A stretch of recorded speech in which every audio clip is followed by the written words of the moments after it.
and your kid's doing homework, everyone, they're using Microsoft software, and the hard work that you put in to create that software and bring those products and solutions to the marketplace, consumers and businesses benefit from that greatly.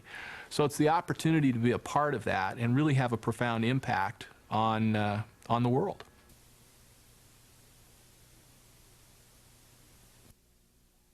You know, a lot of people will look at sort of the evolution of business over the last 20 years or so, and you know, they'll say, hey, the 1980s was about sort of the quality and the quality initiatives. The 1990s was about business process reengineering, and you know, people say, what will the next decade be?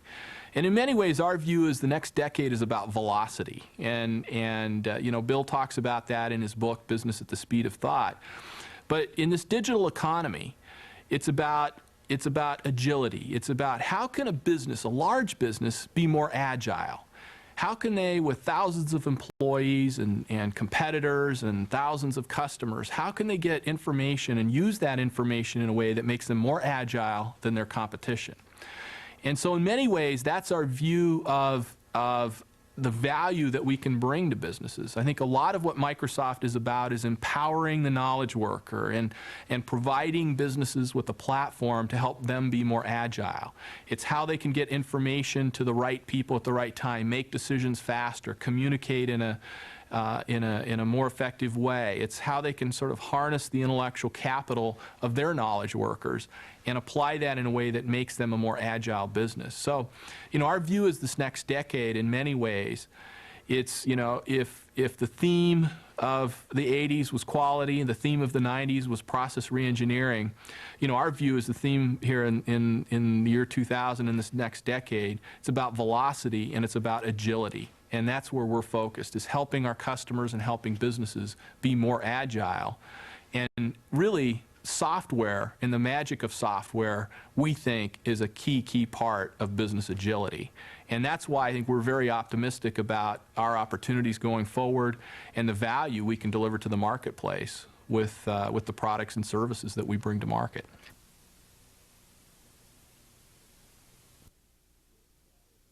Yeah, one thing I think about Microsoft, that, you know, there is never a dull moment here at Microsoft. And I remember about 2 years ago, Steve Ballmer, our CEO, we were at an executive retreat. It was a Saturday morning, and he came up to me and he said, you know, Kevin, what are you doing next week? Are you busy? And I knew that was a very dangerous question that Steve asked me. And I said, well, you know, I have some things going. He says, well, I need a big favor from you. He said, one of our other executives was supposed to be in Europe the following week to do a number of customer speeches and presentations on Bill Gates' new book, Business at the Speed of Thought. And Steve said, they're not able to go, and I'd like you to go give these series of speeches, and you have to leave tomorrow morning. And I said, well, Steve, I haven't even read Bill's new book, Business at the Speed of Thought. Steve says, no problem. I will have it delivered to your house tonight. So, you know, lo and behold, I got the book that night with the speech and the notes and everything, and sat on the airplane flight to Paris, you know, studying as intently as I could, and that next day delivered that speech in Paris, got on a plane, delivered the same speech in Milan, Italy, got on a plane, Madrid, Spain, got on a plane, London, and by the end of the week I was an expert at giving that speech. But, you know, I find that, you know, just about every day there can be some surprises and some new challenges presented to you here at Microsoft, and part of that's what makes it a fun place for me to work and to be a part of.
Well, I had a number of jobs when I was growing up. The first one was a newspaper route, and from there I became a Boy Scout counselor, camp counselor, if you will.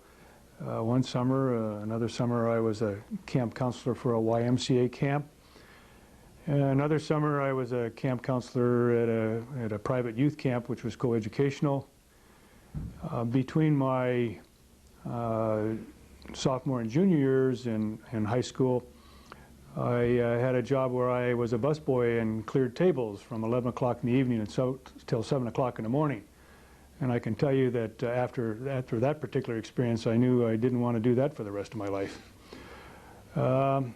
Between the summers of my junior and senior year in high school, I washed cars at the local Buick Cadillac garage, and that was another experience that I thought I didn't want to keep that up as my life's work either. But I think from all those jobs, one of the things that I took from them is that you had a responsibility for your actions, and you had a responsibility of taking care of other people. And particularly in the repetitive tasks, you try to do things that would make your work easier and so that you'd be more efficient and more effective.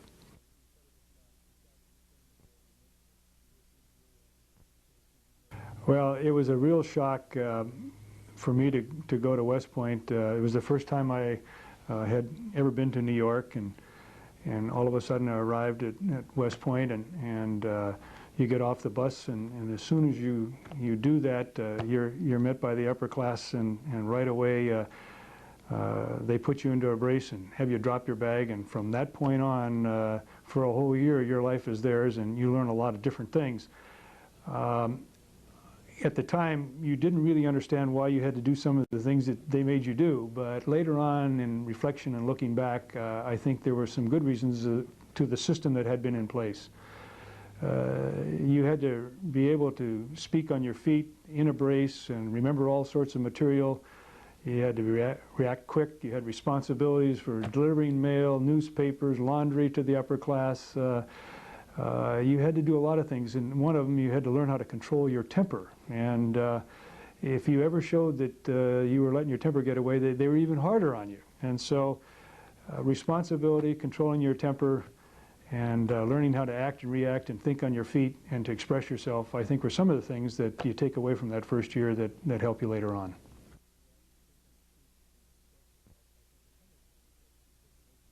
I think some of the things that I learned at New Mexico State University that stayed with me for the rest of my career was learning how to think about many different ways to approach a problem.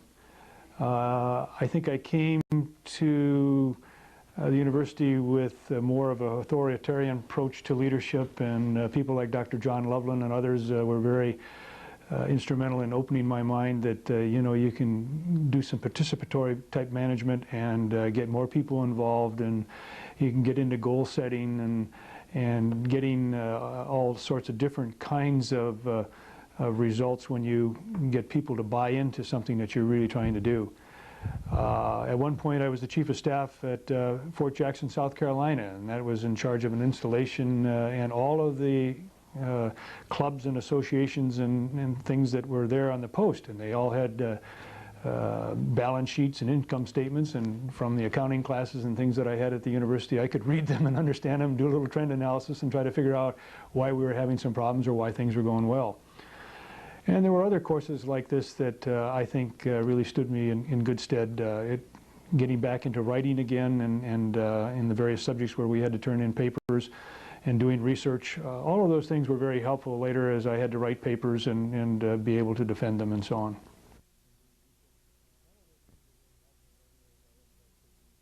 If I had the opportunity to speak to anybody that was in undergraduate programs, particularly, say, for example, in business, and they were willing to listen, I would try to tell them, you know, to make sure they learn the basics, get the foundations correct and understand that, but then be ready to think creatively outside of the box.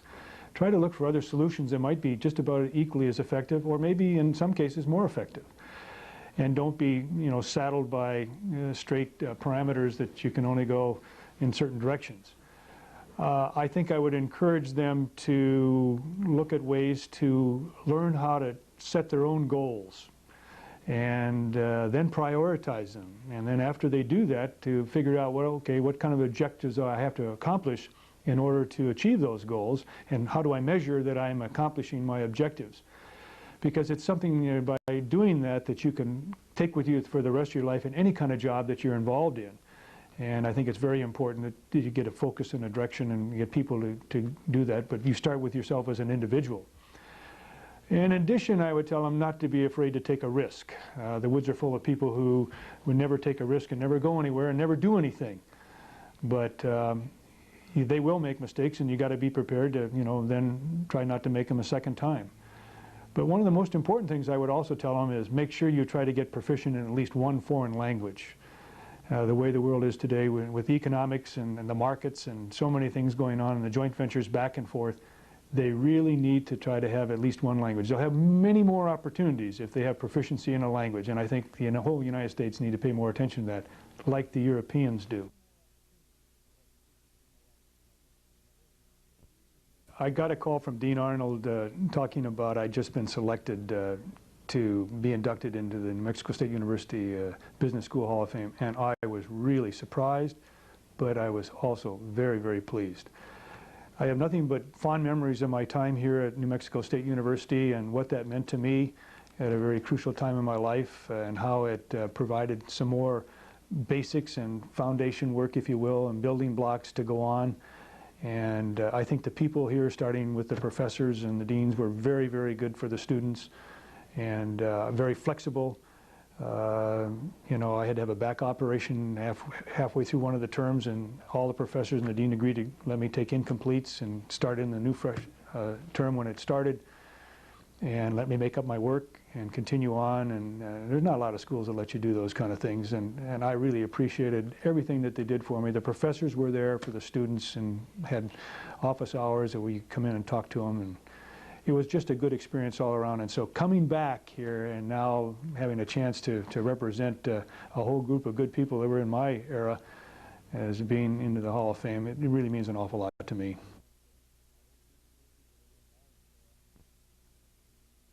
Well, I think the word patriotism should have a lot of meaning for our people here in the United States, but unfortunately we have a lot of people who never understood as to how we got to where we are today.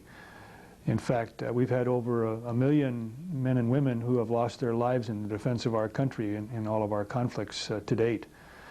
And we wouldn't be here without those patriots that have been out there doing their things. And so I think that it's important that on specific days of the year for designated holidays that we recognize those people who have been there. Freedom isn't free. Protecting it takes dedication, hard work, and, as I've indicated before, sacrifice.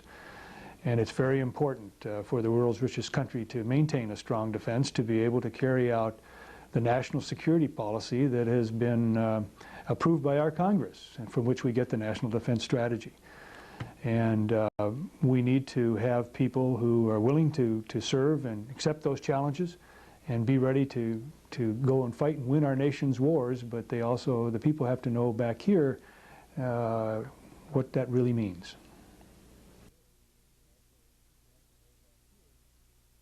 I think it's very important that people, no matter what they want to do, that they have a positive attitude, that they have a winning philosophy, if they will, that they think they can be successful if they go after something.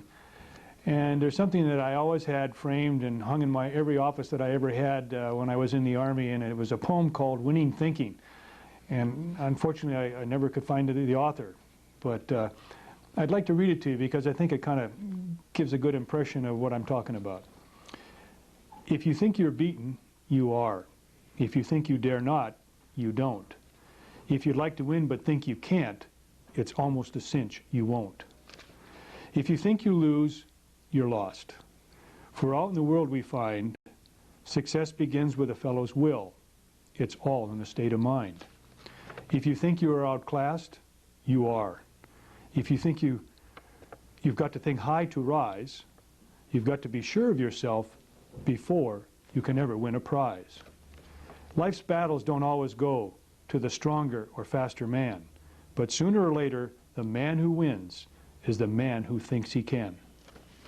And I think that kind of sums up this idea of don't sell yourself short, be ready to go on, and if you're an organization, try to get that motivation with everybody in the group to accomplish the same thing with the same kind of attitude.